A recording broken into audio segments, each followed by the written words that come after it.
Today we are going to attempt to do something that the internet has deemed impossible. Repairing a saltwater flooded lens. I don't think you understand how much risk is involved when you're dealing with water damage. Water seeps in through every nook and cranny of the lens. This is my dad's 400mm f2.8 lens, and 4 years ago it was completely submerged in the flooding from a hurricane. Ground zero after Hurricane Ian. One of the strongest September hurricanes to strike the U.S. in decades. Holy shit. It was filled to the brim with saltwater, which left behind sediment and immense fogging that has led it to take hazy and blurry photos like this. Right now, your autofocus works, your image stabilizer might be working, but if we go in there and we start disassembling and unplugging things, you might lose all of it. That's why we don't like to touch water damage at all. I really wanted to get this lens fixed so I could give it back to my dad in working condition. And after horribly failing to fix it myself... That is another completely stripped screwdriver. Oh my god, I just lost one of the screws. What are you doing? Failing. Failing? Yeah. It's not working? No. I thought that might be impossible. That was until I found KEH. As long as you understand that there's serious risk with this, for you, Max, we'll give it a shot. On that note, let's go to Georgia.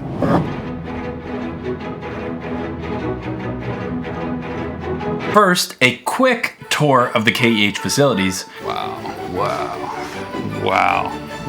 F6. That's ridiculous. Wow. That's crazy. Labor statistics has about 550 in the country. In the country? Yeah. Oh my God. How many do you guys have here? 30. So a large portion of the entire nation's labor supply. Wow.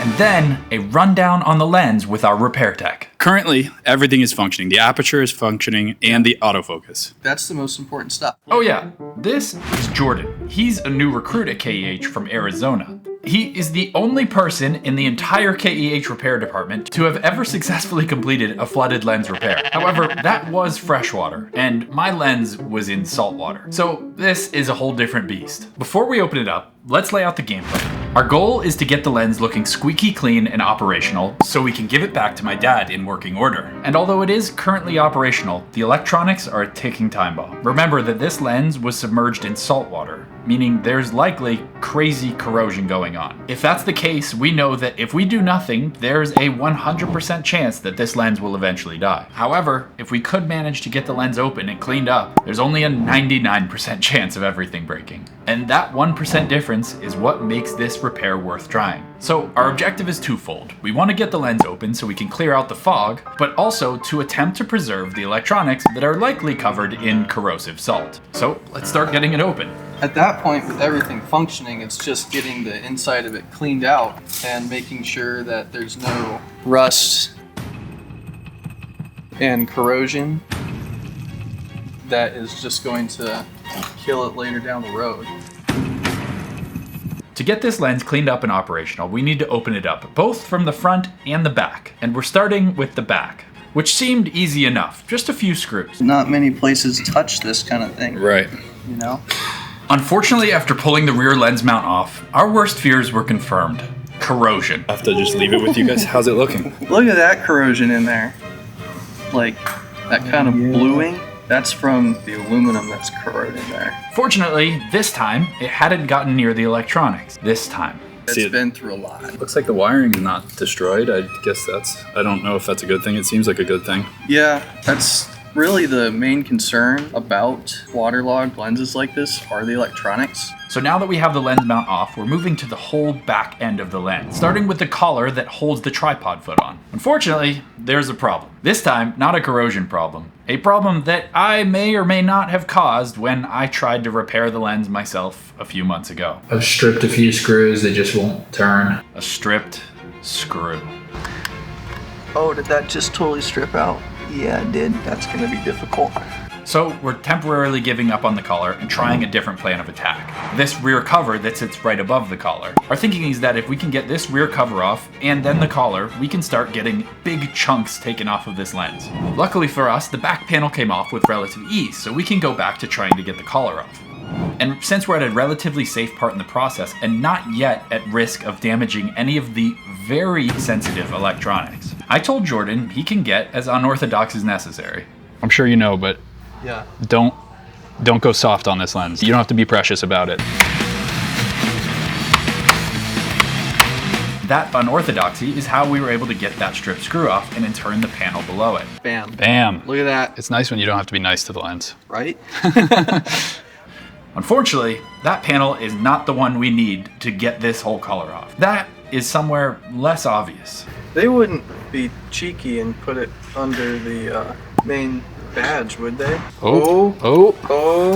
What is that? That's our ticket. Look at Bazinga. that. Look at that, Bam. That's what we were looking for this whole time. Turns out they would. That is exactly where they would put the hole to remove all of the most important screws. And just like that, we're making progress. Serious progress. So this is a huge step up the ladder. The collar and the rear panel have been conquered. But do you remember those electronics that I said we don't want to mess with? Well, this panel is what we have to tackle next. The panel that controls everything.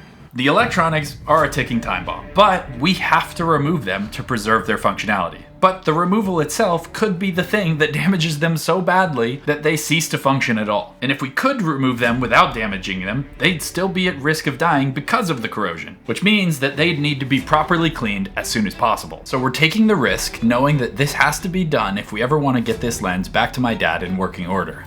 Yeah, look at that. That is aluminum corrosion. That happens when it sits there for a long time. How about like 3 years? That's long enough. Yeah. Oh yeah, there's the ticking time bomb. If this corrosion kills this ribbon cable attachment point, it's basically over. But we took the risk. Jordan is very carefully attempting to detach the panel, praying nothing would crumble. Which way are you gonna give up? You gonna give up? Yes. I didn't destroy it or anything. Well, that's good. Thank you for that. Yeah, you're welcome. And success. The panel is off, and as far as we could tell, not broken, which is a huge win. Remember when I said we need to go in from the back and the front? Well, this rear case, despite all of the things we've taken off of it, seems to be glued to the body, and it's not supposed to be like that. So we decided to take a hiatus on that and move to the front of the lens, where most of the fogging is showing up. Obviously, if we want this lens to have good image quality again, the most glaring problem that needs to be fixed is the haziness of the glass. If we can get the front element off, we can start chipping away at all the dried up salt water that is causing us to have such a hazy image. So now, we're going to try to get the front element off using this purpose-built spanner that Nick had delivered to us earlier. These are like big, thick spanners for stuff like this. Okay. We had them made like Those are beautiful. a couple months ago. And this is exactly why KEH was the place to have this lens repaired.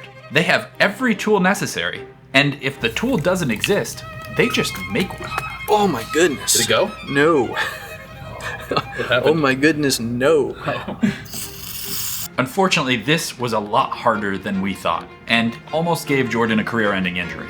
Oh my god. Did it go at all or no? Nope, my thumb just cracked up though. So, Jeez. to avoid any further injury, Jordan has gone back to that rear cap that seems to be glued on. Turns out, all it takes is some elbow grease. Beat on it and turned it and beat on it until... this was all gluing itself to Yeah. that, basically. Yeah. Wow. I was thinking it would be corroded up here, but No. whatever coating they used kept the corrosion away. He's miraculously in good shape. No. No, it's in bad shape. This is terrible. Now you can see how bad the corrosion is inside this lens. This corrosion is what had glued the back casing to the lens, and what will more than likely kill the electronics if we don't do anything about it. Regardless, we have to keep pushing. And after a stint away, Jordan has made more progress. Oh. We've got it in pieces now. Yeah. I say we, but I mean you. Well, Leo helped, so Leo. there's a we in There is a we, just not me. Yeah. Oh my god, look at that amount of rust there. It's nothing, don't worry. That's a lot. And then more progress. And this is the worst corrosion we've seen so far. Hey, look at that. There's some salt there for you. Oh my god, that's actually. You can put that on your eggs. Is table salt. Yeah. Oh my goodness. Deeply corroded electronics along with tablespoons of salt. If the electronics still work after this, it will be nothing short of a miracle. This is a ticking time bomb. This works right now, but it will die. Yeah. Absolutely. And it probably might still die even after I clean it out. And at this point, I had to go, leaving Jordan and praying that his genius could pull off the miracle that everyone thought was an impossible feat. Having conquered the rear of the lens, Jordan was in good shape, but at this point, the front element was still intact. And remember, that's where most of the fog resides. So if we want to take pictures with this lens, we have to get that element off. We're going to soak and clean and soak and clean and scrub with screwdrivers until we get everything out of this ring and hopefully open it up. But I, and in turn, you the viewer, who is also heavily invested in the repair of this lens, have to experience the rest of the repair through text message updates.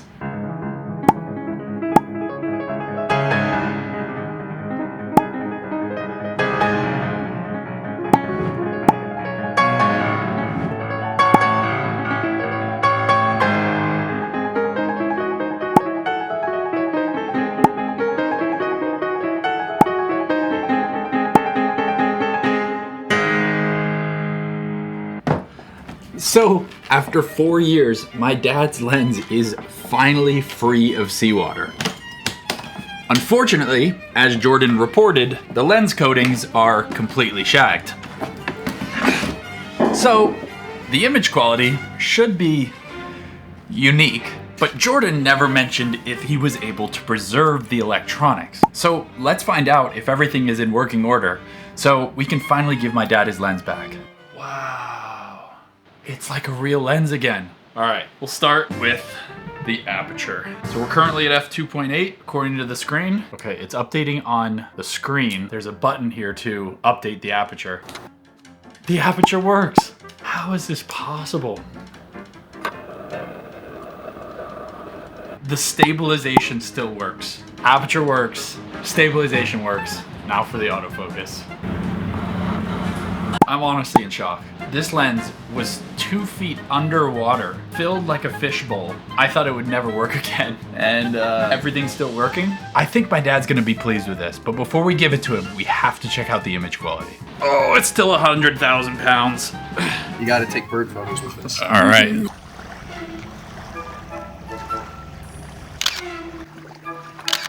It's time to test the lens. We know all of the electronics work, thank God. But I'm not sure about how it's gonna perform backlit because as you saw, all of the coatings are completely shagged from the salt water. Let's see what a normal photo looks like first. That is actually remarkable how sharp it is. What the heck? Oh, I see a bird. Even at 2.8, it's crazy. What's the brown one called, Hannah? A plumbus? Okay, but the thing that should be the biggest difference is shooting backlit. So let's try to shoot into the sun. Oh, that's really bright in my eyeball. It's really not bad. I was expecting the frame to be completely whited out. It's not bad. I think I have a burn on my cornea though. I'm shocked. In normal scenarios, without a direct A-B comparison, I don't think you could tell the difference between this and a mint condition 400 f2.8. It is remarkable. Now, the flare isn't amazing when backlit, but that was to be expected. Regardless, KEH has performed a miracle. But what does my dad think about it? It is his lens after all. Your lens. But it looks perfect from the outside. Has it been used for holding toothpaste and toothbrush? Or guess this won't matter then if I do this. Crazy part is part of the internals on this are designed not to get wet because obviously they're inside a sealed enclosure. Yet they still got completely soaked. Yet they still work.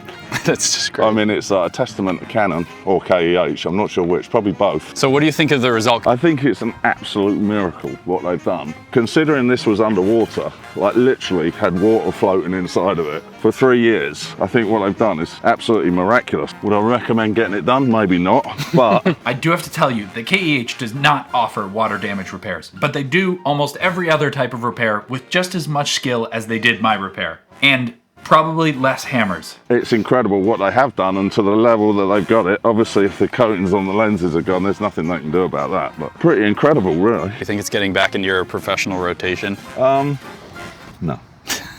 Do I still love it? Yes. I mean, it's the nicest lens I've ever owned. Hands down, period, full stop. Absolutely fantastic lens. Huge thank you to KEH for getting my dad's lens back in working order. Huge thank you to Kayla for setting this up, and then Nick for approving it in the repair department, and then Jordan for his water expertise on the lens. And thank you for watching and subscribing. See you next time.